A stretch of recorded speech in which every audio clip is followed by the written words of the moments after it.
Bom dia, que Jesus nos abençoe a todos, nos inspire a todos e que sejamos cada um guardados junto dele em paz. Eu agradeço o convite para vir até aqui, é a primeira vez que venho a João Pessoa, já estive 2 vezes em Campina Grande a convite do Oscar, e é uma alegria poder vir para essa terra calorosa de pessoas e calorosa pelo clima. Para um mineiro que quando estamos com 27 graus, estamos assim já pedindo ar-condicionado, chego aqui com 30 e alguma coisa, me senti assim bem calorosamente recebido. Mas é uma alegria poder estar aqui e olhar aquilo que o mineiro mais gosta, Haroldo bem sabe disso, o mar. Já que Minas não tem mar, então nós ficamos com os mares alheios. E aqui nessa parte mais oriental do Brasil, que eu vi escrito numa placa lá na praia, a gente vê o mar, né, com esses olhos de mineiro. O mineiro olhando o mar é uma criança olhando um doce, né, e a gente tem uma linguagem toda nossa para dizer nu. Que coisa bonita. Então é isso que eu disse quando cheguei ao hotel e abri a janela e vi aquele mar belíssimo e disse assim, nu. E aqui estamos, para conversar um pouco sobre reconhecer Deus.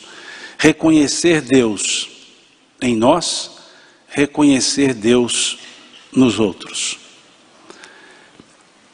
Quando falamos em Deus, Haroldo disse bem, nós falamos por especulação. Nós especulamos sobre Deus. E talvez seja a pergunta que mais nos toque. Talvez por isso Kardec a coloca como a primeira pergunta do Livro dos Espíritos. Que é Deus? Ali ele não coloca nenhum artigo definido para fazer a pergunta. Ele só pergunta, que é Deus? E a resposta coloca um artigo definido. A resposta diz, Deus é a inteligência suprema do universo. A pergunta não tem artigo. Que é? Porque Deus não se reduz a artigo. Deus não pode ser definido. Então, pela nossa linguagem limitada, tirou-se o artigo da pergunta. Kardec bem tirou. Que é Deus? Mas os Espíritos disseram, Deus é a inteligência suprema do universo. Causa primária de todas as coisas, causa causal. Quando nos diz que é a inteligência, é porque é a inteligência. Não há outra nesse aspecto, nessa profundidade. Mas, quando dizem suprema, colocam uma ideia comparativa. Porque se é supremo, ou a inteligência é suprema, é porque há inteligências outras. Porque senão a resposta seria Deus é a inteligência única do universo. Mas a resposta foi Deus é a inteligência suprema do universo. Depois, quando olhamos a questão 23 do Livro dos Espíritos, há uma pergunta também interessante. A pergunta vem com o artigo definido. O que é o Espírito? Com um detalhe. A palavra Espírito escrita com E minúsculo. O que é o Espírito? E eles respondem sem o artigo definido. Princípio inteligente do universo.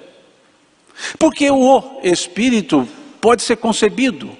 E aí a pergunta dá um artigo definido, quer uma definição. Mas quando a resposta vem sem o artigo, quer dizer também que é amplo para poder entender. E respondem, princípio inteligente do universo. Povoam, melhor dizendo, dividem com o princípio material, tendo Deus como elemento central, o que Kardec chamou na questão 27 de princípios gerais do universo. E colocou-se a ideia princípio inteligente. Depois, na questão 76, do Livro dos Espíritos, pergunta-se aparentemente a mesma pergunta: que é o Espírito? O que é o Espírito? Na questão 76 pergunta-se: que definição pode-se dar dos Espíritos? E ali a palavra Espírito está com E maiúsculo. E da questão número 1 até a questão 75, toda a palavra Espírito está com E minúsculo. A partir da questão 76, todas as palavras Espírito estão com E maiúsculo.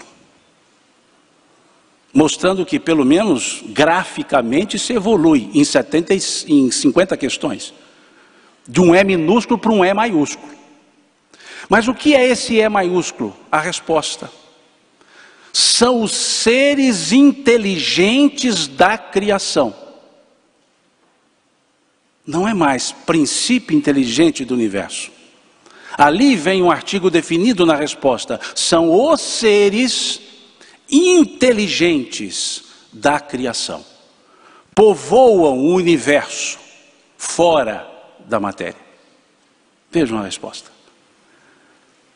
Quando olhamos a questão número 1 e olhamos a questão 76, qual palavra ou quais palavras se assemelham nas respostas? Deus é a inteligência suprema do universo. Os espíritos somos os seres inteligentes da criação, questão 76. Qual palavra ou quais palavras se assemelham? Inteligência. Inteligência suprema, quem são as inteligências supremadas? Os espíritos. E quem são os espíritos? Todos nós. Nós somos os espíritos. Nós somos os seres, vejam, seres, não mais princípio, individualização, somos os seres inteligentes da criação. Mas percebamos, na resposta para a aplicação em Deus, ou seja, o que é Deus, foi dito a inteligência. Inteligência nessa resposta é substantivo. Na questão 76, inteligente. Inteligente é o quê? Adjetivo. Deus é o substantivo. Deus não é adjetivo para nada. Deus é o substantivo para tudo. Deus não é bondoso, Deus é a bondade. Deus não é justo, Deus é a justiça. Porque Ele não é adjetivo. Ele é substantivo, ele é a essência. Mas trazemos em nós essa essência como qualidade nossa. Por isso somos os seres inteligentes. O adjetivo deriva de um substantivo. Inteligente, característica da inteligência. Então nós trazemos em nós as características divinas. Nós temos em nós essa essência em adjetivo. Somos os seres inteligentes. E aí vamos ao versículo 27 do capítulo 1 do livro Gênesis do Velho Testamento. E o que temos lá? E Deus criou o homem.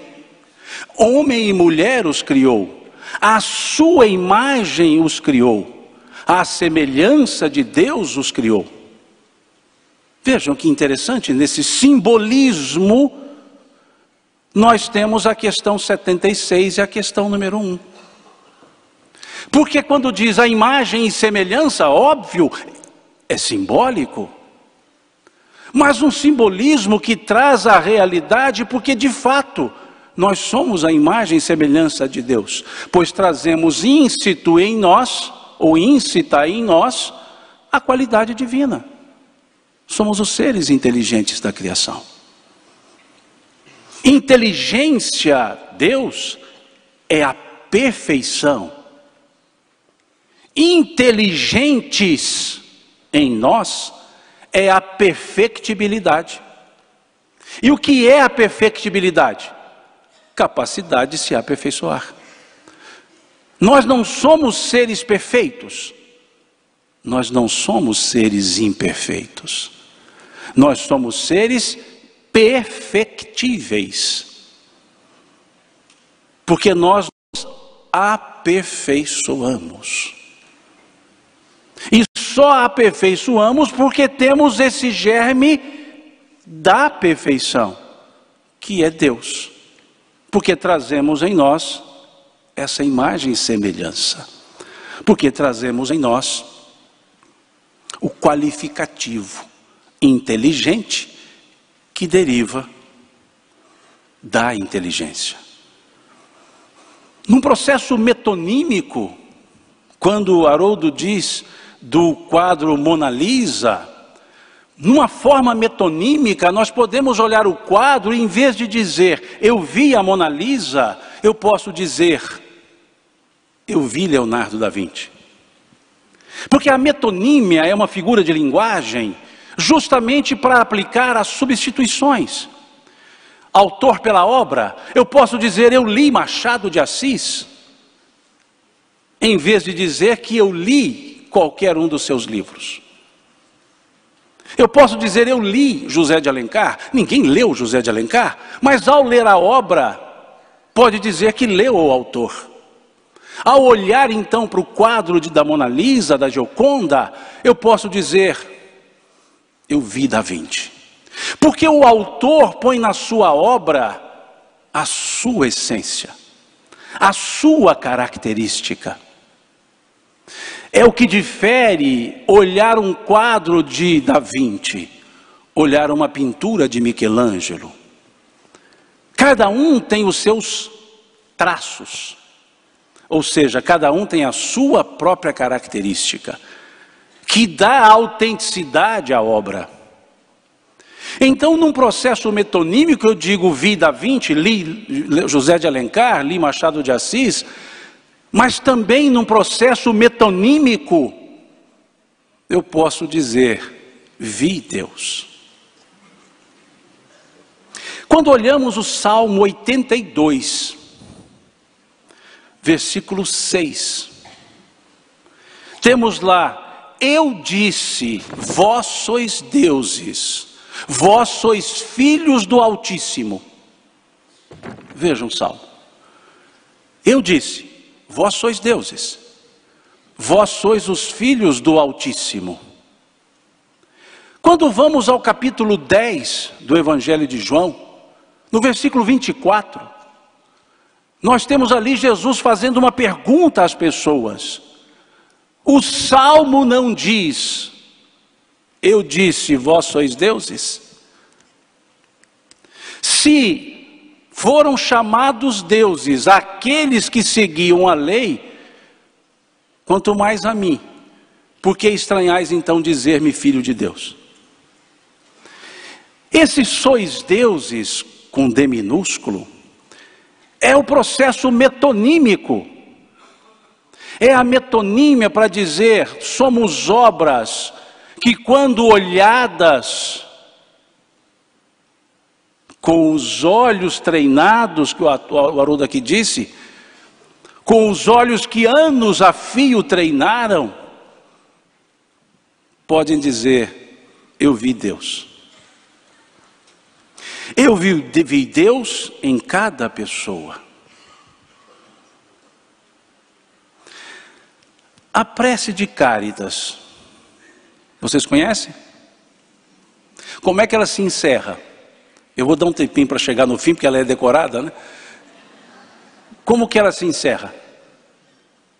Fazei de nossas almas um espelho no qual refletirá a vossa divina imagem.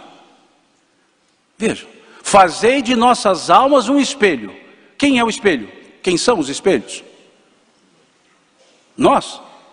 Fazei de nossas almas um espelho, nós, no qual refletirá a vossa divina imagem. Qual imagem é refletida nesses espelhos?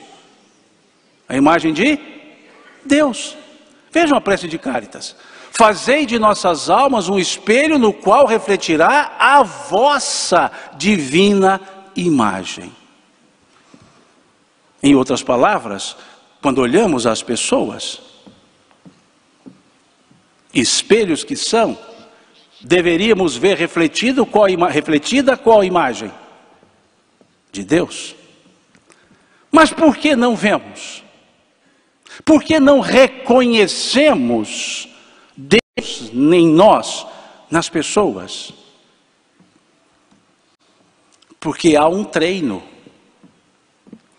para interpretar a pintura, há um treino para interpretar a obra, e para ver Deus, nós temos que galgar alguns degraus, porque ver Deus está no 6º degrau das chamadas bem-aventuranças. Bem-aventurados os puros, com perdão do Celestino, avante os puros, porque verão a Deus. Mas para chegar a ver a Deus, temos 5 degraus que antecedem. Porque se olharmos a estrutura desse sermão, ele é em degraus. Degraus de virtudes. 7. E depois mais 2 de perseguições. 9 estruturas. Que está lá no capítulo 5 do Evangelho de Mateus. Vejam, primeiro degrau, bem-aventurados os humildes, podemos assim dizer.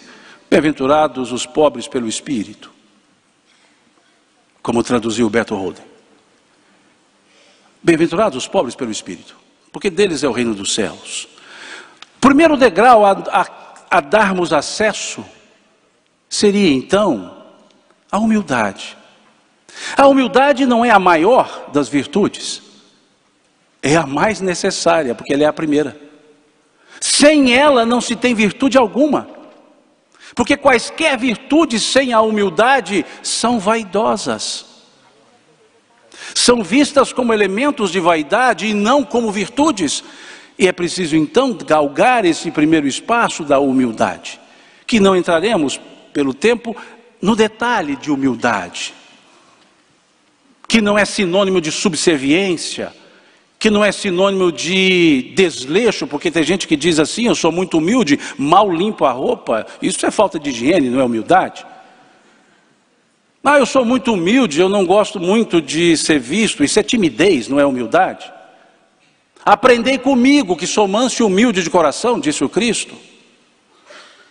Vós me chamais mestre e Senhor e dizeis bem, eu sou, disse o Cristo. Por que me chamais bom? Bom só há um Deus que está no céu, disse o Cristo. Então a humildade é reconhecer o lugar que ocupa, não ir além, mas não ficar aquém. Então o primeiro degrau. E logo em seguida diz o texto: bem-aventurados os que choram, porque serão consolados. O aspecto do choro pós-humildade, porque para entender o choro, para entender o sofrimento, é preciso ter a resignação. Em outras palavras, bem-aventurados os resignados, porque não são os acomodados, não são os que gostam de sofrer, são os que sofrem com gosto, que é diferente. Gostar de sofrer e sofrer com gosto. Gostar de sofrer é esse processo autocomiserativo. Tenho dó de mim mesmo, tenho pena de mim mesmo. Sinto-me a vítima do mundo. Faço de Deus o algoz, porque digo: Senhor, mas por que o Senhor faz isso comigo? Em outras palavras, por que o Senhor não faz isso com os outros? O sofrer com gosto é entender que tudo tem causa, e que tudo gera efeito, toda causa gera efeito, e que se sofro é um efeito cuja causa eu preciso buscar e saná-la, para que o efeito mude. Mas para isso precisa ter Humildade. Porque se não tem a humildade, não se entende o elemento, o efeito chamado sofrimento. Por isso é o segundo degrau. Sofrer sem humildade, lamenta-se, questiona-se, nega, vitimiza-se. Então por isso é o segundo degrau. Humilde, entende o sofrimento. Terceiro degrau, bem-aventurados os pacíficos, mansos e pacíficos, porque herdarão a terra. Pacíficos. Vejamos que a sétima bem-aventurança é bem-aventurados pacificadores. E a terceira é bem-aventurados pacíficos. Muito semelhante. Mas ser pacífico é diferente de ser pacificador. Ser pacífico é não devolver o mal. Ser pacificador é devolver com o bem. Não tem como ser pacificador sem antes ser pacífico, porque ninguém dá o que não tem. Como transmitir paz se não há trago? Então ela está lá na terceira bem-aventurança, para que eu possa exercê-la lá na sétima depois. E só é manso e pacífico aquele que é resignado, aquele que é humilde. Galga-se a humildade, galga-se a resignação, chega-se a mansuetude. E uma vez humilde, resignado, manso, pacífico, o senso de justiça, o quarto degrau. Bem-aventurados que têm sede e fome por justiça, da justiça, porque serão saciados. Um ser que clama pela justiça sem ser manso e pacífico, sem ser resignado, sem ser humilde, não é justo, é justiceiro. E a justiça, Deus não é justiceira, tampouco parcimoniosa, ela é na justa medida. E é preciso então entendermos que humilde, resignado e pacífico tem-se a justiça, porque senão tem-se a raiva, tem-se o senso de vingança. Quarto degrau. Uma vez sendo justo, pacífico, resignado, humilde, bem-aventurados os misericordiosos. O sentimento da compaixão em um coração que é justo, em um coração que é pacífico, manso, em um coração que é resignado, em um coração que é humilde. Porque senão essa misericórdia sem esses degraus seria, na nossa linguagem comum, o bonzinho, o interesseiro. Condoo-me com esses porque preciso desses, não condoo-me com os demais. Misericórdia não no sentido de dó, não no sentido de pena, mas compaixão, compadecimento, padecer junto, alteridade, Jaime, empatia. Isso está lá no misericordioso. A íntima compaixão exaltada pelo Cristo na parábola do samaritano, do bom samaritano, assim traduzido.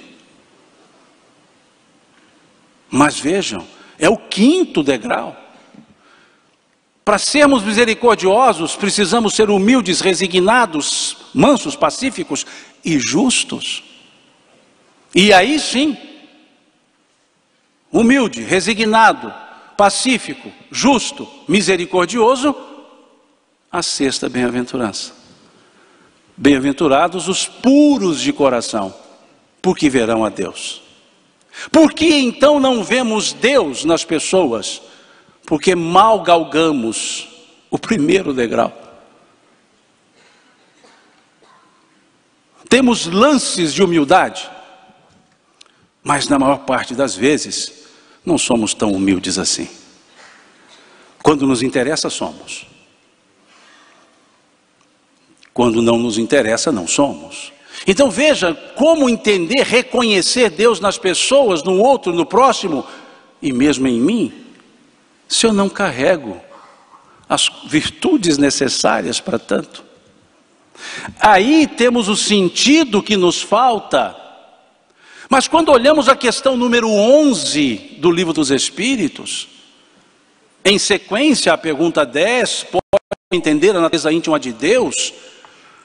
Na 11 se pergunta, um dia o homem verá Deus? E eles respondem em consonância com a questão 244 que foi aqui falada.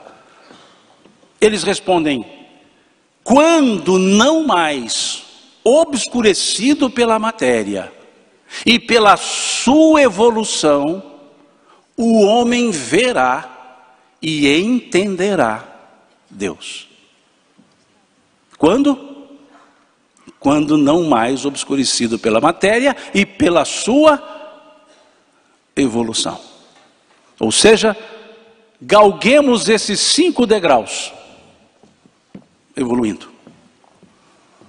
Que nossos olhos não mais estarão obscurecidos pela matéria. E aí vem uma partícula conclusiva na resposta. Então, o homem verá e entenderá Deus. A questão 244 fala dos espíritos, porque não estão obscurecidos, os puros. A 11 usa o termo homem, para dizer, nós, os que, me permito a linguagem mineira, os capengas, essa capenguice nossa, vamos galgar esses degraus, essa escada ascensional. E aí, puros de coração, porque muitos entendem pureza como sinônimo de ingenuidade, mas pureza não é ingenuidade. Sede prudentes, como as serpentes, disse o Cristo, e dóceis, como as pombas. Dóceis como as pombas, sem a prudência da serpente, ingenuidade. A prudência da serpente sem a docilidade das pombas, maldade. E essa justa medida do puro de coração, galgando os degraus da humildade, da resignação, da mansuetude, da justiça, da misericórdia. Os olhos se abrem, a pureza se faz. E aí enxergamos Deus em quaisquer pessoas. Porque enxergamos Deus metonimicamente falando. Enxergamos Deus, em outras palavras, enxergamos a perfectibilidade que cada um temos. A capacidade de nos aperfeiçoar. Mais cedo, mais tarde, mais lentamente, mais rapidamente, dependendo de cada um. Mas todos temos a perfectibilidade para evoluir. Jesus escolheu 12 homens, e aqui homens no sentido material da palavra, 12 homens, pelo momento patriarcal da sociedade. Ele escolheu os 12 melhores. E ele mesmo disse, não fostes vós que me escolhestes, eu vos escolhi a vós, e já vos conhecia, pois antes que o mundo fosse, eu já era. Então ele conhecia cada um. Os 12 melhores, um traiu, um negou, e 9 fugiram quando ele foi preso. Turma boa. Os melhores.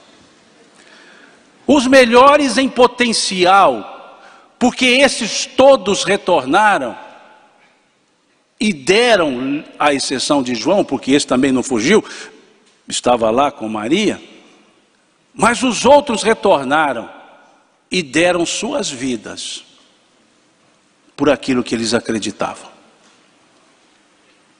Foram todos supliciados, à exceção de João. Não sei se é porque ele não fugiu. Ilação. Mas veja, porque eram pessoas como nós somos, perfectíveis, que trazemos defeitos vários, virtudes várias, mas em confusão, e que vamos nos ordenando degrau a degrau, encarnação a encarnação, momento a momento, atitude a atitude. E assim abrimos nossos olhos, não físicos, que ali o texto belíssimamente chamou de pureza de coração. E veremos Deus. Cada um de nós. Deuses, D minúsculo. Pela potencialidade evolutiva do germe da perfeição que Deus nos colocou. E tempo para isso, temos vários anos e séculos, porque somos imortais. Como bem cantou a Melinha, com sentido talvez mais humanizado, mais romantizado, mais interesseiro. Mas ela diz, foi Deus que fez você. E lá na frente ela diz, fez nascer a eternidade no momento de carinho. Sermos imortais é um carinhozinho que Deus nos fez, para dizer, sempre é tempo, para quem quiser retomar o seu próprio tempo. E esse contato com Deus, reconhecendo no íntimo que somos, que trazemos, nas pessoas que somos, foi bem cantado aqui pelo Alexandre, bem trazido por Gilberto Gil, que está em consonância, eu desconfio que ele deve ter lido o capítulo 6 do Evangelho de Mateus, que fala da oração, deve ter lido a questão 659 do Livro dos Espíritos, que fala da prece, porque lá nesse capítulo 6 da oração, diz Jesus, entra no teu quarto, fecha a porta e em silêncio, ora teu Pai que está nos céus. Lá na questão 659 temos orar é pensar em Deus, aproximar-se de Deus, pôr-se em contato com Deus, 3 ações. Eu desconfio que ele deve ter lido isso lá, porque ele diz lá na letra, se eu quiser falar com Deus, tenho que ficar a sós, tenho que apagar a luz, tenho que calar a voz, tenho que encontrar a paz, tenho que soltar os nós, dos sapatos, da gravata, dos desejos, dos receios. Vejam. Tenho que esquecer a data. Tenho que perder a conta. Tenho que ter mãos vazias, a alma e o corpo nus. Esse é o momento de maior intimidade que nós temos. Quando a criatura se volta para o Criador e o sente, e sente que é por Ele olhado, cuidado e amado. Isso é reconhecer Deus. Que Deus nos abençoe.